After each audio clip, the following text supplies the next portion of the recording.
Ayush and कैसे हो आप लोग। आप आई होप आप लोग अच्छे होंगे एंड आप लोगों की प्रिपरेशन भी है वो काफ़ी बेस्ट चल रही होगी। सो इस वीडियोस में हम जानेंगे कि ये हैं चंदन कुमार एंड ये प्रारंभ 2027 बैच के स्टूडेंट है। और आज के इस वीडियो में हम जानेंगे इनसे पूरा ऑनेस्ट रिव्यू बैच का। फर्स्ट ऑफ ऑल आपने बैच कब अटेंड किया था, परचेज किया था? 7 जुलाई 2024 को। ठीक है, तो और इनसे जानेंगे कि बैच की जो क्लासेस वगैरह है वो कैसी चल रही है और टेस्ट कैसे अटेंड करते हैं ये, या फिर इनकी क्लासेस में जो है वो कितनी आवर की ड्यूरेशन की जो क्लासेस होती है वो, और भी बहुत कुछ, जैसे कि एक वीक में क्लासेस कितने दिन होती है और स्किल्स की भी व्यवस्था है इनके बैचेस में, और भी काफ़ी सारी चीज़ हैं जो कि मेंटरशिप की भी काफ़ी व्यवस्था है। तो आज के इस वीडियो में पूरा डिटेल्ड में जानेंगे इनसे, तो वीडियो को एंड तक जरूर देखिएगा क्योंकि आज के इस वीडियोज़ में पूरी क्वेरी वगैरह जो भी डाउट आते होंगे आपके माइंड में वो सारे सॉल्व हो जाने वाले हैं। तो चलिए वीडियो को करते हैं स्टार्ट। एंड सबसे फर्स्ट ऑफ ऑल प्रिपरेशन आपकी कैसी चल रही है चंदन जी? अच्छी चल रही है। Okay good. और आपकी क्लासेस कैसी चल रही है और कोई बैकलॉग भी है या फिर सब सही चल रहा है? नहीं, सब सही चल रहा है। बैकलॉग है 7-8 लेक्चर छूटे हुए हैं, बैकलॉग हैं। Good. So first of all आपने बैच कब परचेज की थी और एंड कितने मंथ हो चुके हैं अभी आपको बैच परचेज करते हुए? स्टार्टिंग जुलाई में लिया था और अब ऑलमोस्ट NCERT कवर होने वाला है, कवर होने वाला है। हाँ। तो कवर होने के बाद कितने दिन की आपको छुट्टी मिलेगी सेमेस्टर कंप्लीट होने के बाद? जैसा कि आपने बताया कि पूरा NCERT कंप्लीट हो चुकी है। सो फर्स्ट ऑफ ऑल इस बैच में पहले NCERT को पूरा कवर कर दिया जाता है ना? अभी ख़त्म नहीं हुई है लेकिन हाँ 5-6 क्लास के बाद ख़त्म हो जाएगी पूरी NCERT। हाँ। एंड उसके बाद आप लोगों को एडवांस क्लासेस कराई जाएगी? हाँ, उसके बाद एडवांस क्लासेस होगी। ठीक है। और फिर वहाँ के टीचर्स वगैरह कैसे हैं? कितने सब्जेक्ट आप लोगों ने अभी तक पढ़ चुके हैं, ब्रीफ में आप बताइएगा।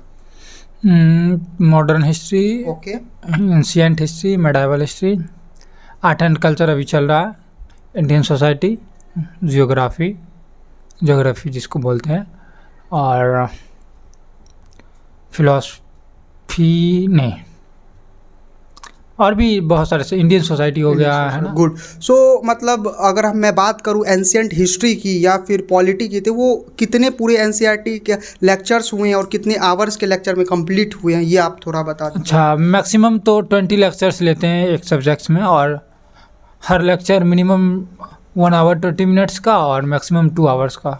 तो मैक्सिमम 2 आवर का और 1.5 आवर का जो लेक्चर्स होता है कोई भी सब्जेक्ट का वो होता है, ये ऐसा ही है। और उसके बाद जो एक वीक में कितनी क्लासेस आपकी चलती है? 5 क्लासेस। 5 क्लासेस एक वीक में। ओके, कितने कौन कौन से सब्जेक्ट के? और 5 डेज चलती हैं, टोटल क्लासेस 10 चलते हैं। Total 10 classes. हाँ। और फिर सैटरडे को जो स्किल्स की व्यवस्था है वो क्या है, उसमें क्या क्या पढ़ाया जाता है? स्किल्स में बहुत सारे एस्पायरेंट्स को ये क्यूरी रहती है कि स्किल्स में हम कैसे अपने आप को पर्सनालिटी डेवलपमेंट करते हैं, वो क्योंकि आप प्रारंभ बैच में इतने हो चुके हैं तो आपका क्या एक्सपीरियंस रहा है वो थोड़ा आप? हाँ, मैंने ज़्यादा वो क्लासेस करी नहीं क्योंकि मुझे फ़िलहाल उसका ज़्यादा टाइम के अभाव में इम्पोर्टेंस लगा नहीं। बाद में करूँगा रिकॉर्डेड वो क्लासेस, क्योंकि सप्ताह में एक ही क्लास होता है तो ज़्यादा बैकलॉग भी उसका नहीं रहता, तो वो अभी मैंने ज़्यादा करा नहीं है। बट उसमें इंग्लिश का कुछ बेसिक सिखाया जा रहा था जिससे हमारी राइटिंग स्किल्स इंप्रूव हो पाए। आंसर राइटिंग में जो सबसे ज़्यादा इम्पोर्टेंट होती है उसकी। हाँ, और इम्पोर्टेंट वर्ड्स जो हमें न्यूज़पेपर पढ़ने में मदद करे समझने में ना, तो वो सब सिखाई जाती है।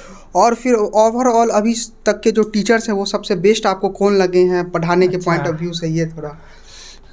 वैसे तो सभी टीचर मुझे अच्छे लगे, बट मुझे मंजू मैम है ना, मंजू मैम जो कि हाँ, पॉलिटी पढ़ाती है। हाँ हाँ, रिसेंटली जिनका मैरिज हुआ है। हाँ हाँ, गुड, वो भी काफ़ी अच्छे पढ़ाते हैं। और एक और है जिनका मैं जिक्र करना चाहूँगा, भारतेंदु सर, वो भी काफ़ी बेस्ट पढ़ाते हैं पॉलिटी की, जो कि ऑप्शनल भी, गवर्नेंस भी और पॉलिटिकल साइंस इंटरनेशनल रिलेशन जो है उनका ऑप्शनल वो भी पढ़ाते हैं, PSIR। चलिए, और फिर से अभी हिस्ट्री का आपका प्रिपरेशन, हिस्ट्री वगैरह कौन से टीचर? हाँ, हिस्ट्री कंप्लीट हो चुका है। एंशिएंट हिस्ट्री और मेडाइवल हिस्ट्री आसिम सर, और modern history Devendra sir. Okay, तो ओवर आर्ट एंड कल्चर भी जो हिस्ट्री का ही ऑलमोस्ट पार्ट माना जाता है वो देवेंद्र सर ही। तो बैच की एंडिंग कब है आपकी? पूरी जो क्लासेस एंड हो जाएंगे? अच्छा, ओवरऑल की सिर्फ NCERT नहीं, पूरा ओवरऑल 3rd सेमेस्टर तक पूरा जाएगा, यानी 2017 तक। 2027? हाँ, 27 तक। तो ये सारा रहने वाली है।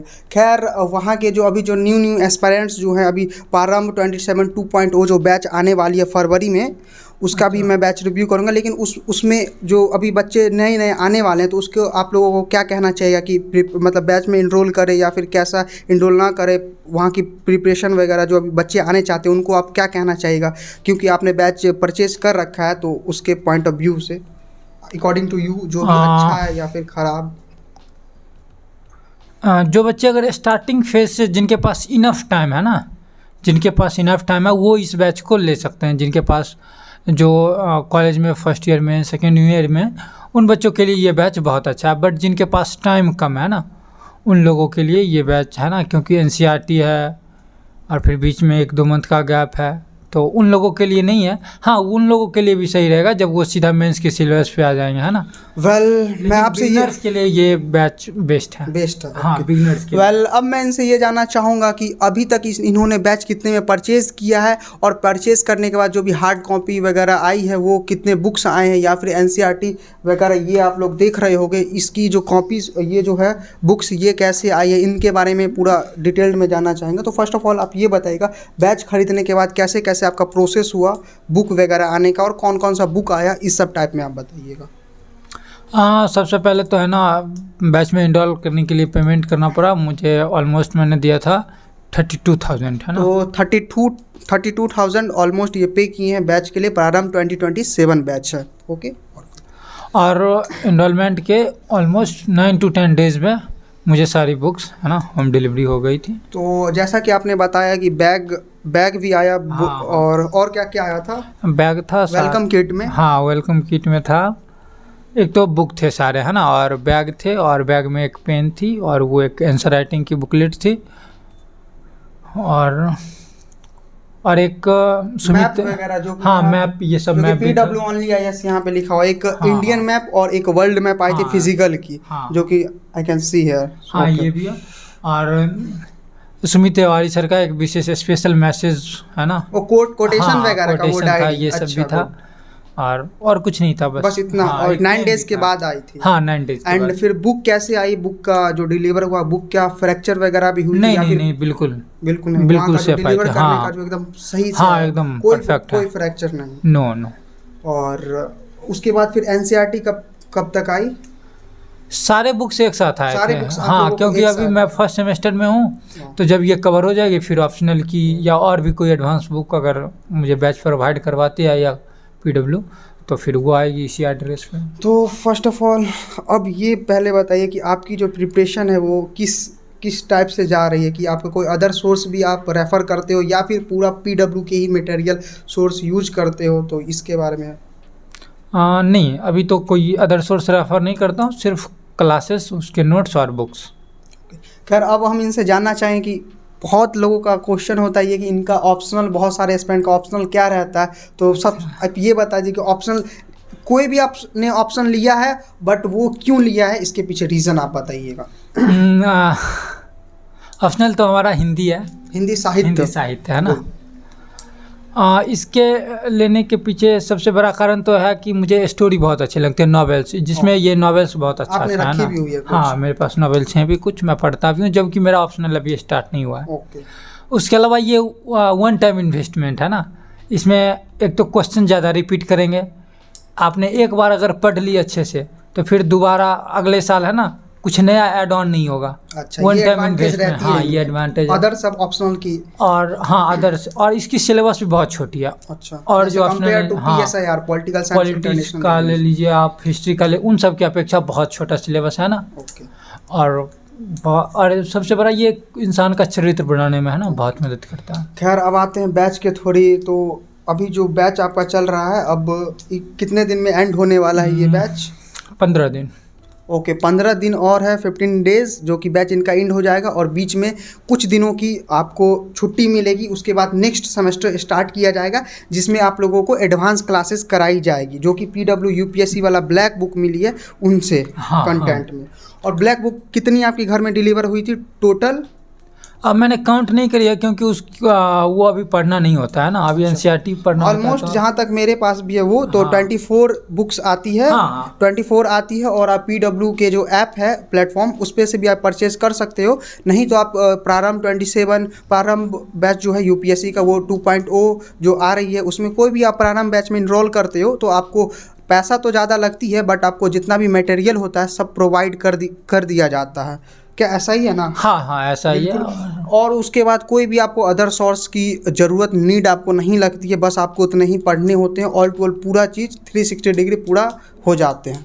खैर आप कुछ बोलना चाहेंगे जो भी अभी प्रिपरेशन कर रहे हैं, आपकी क्या एक्सपीरियंस अच्छा। रही है बैकलॉग, या फिर कैसे आप अपने पढ़ाई को मैनेज करते हो, रूम लेके रहते हो, फिर बच्चों को भी पढ़ाते हो, फिर पढ़ते हो, तो इसके थोड़े काफ़ी, क्योंकि बहुत सभी लोगों की एक नहीं रहती है रिसोर्सेज। हाँ।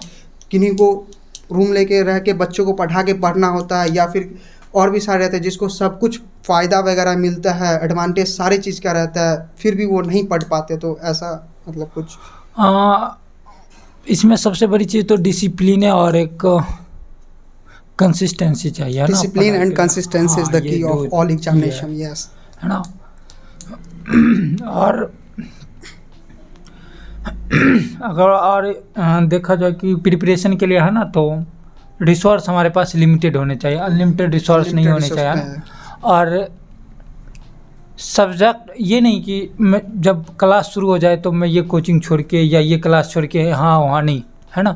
जो क्लासेस चल रही हैं उसको, है ना, कंसिस्टेंसी के साथ करनी चाहिए। और बैकलॉग्स, हाँ हाँ, और बैकलॉग्स पे बिल्कुल ध्यान देना चाहिए, वो नहीं लगनी चाहिए, है ना।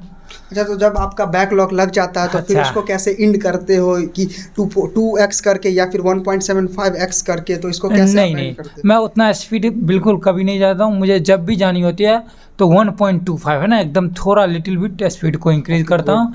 और वैसे संडे को, है ना, सैटरडे संडे को मैं एक्स्ट्रा क्लास ले लेता हूँ।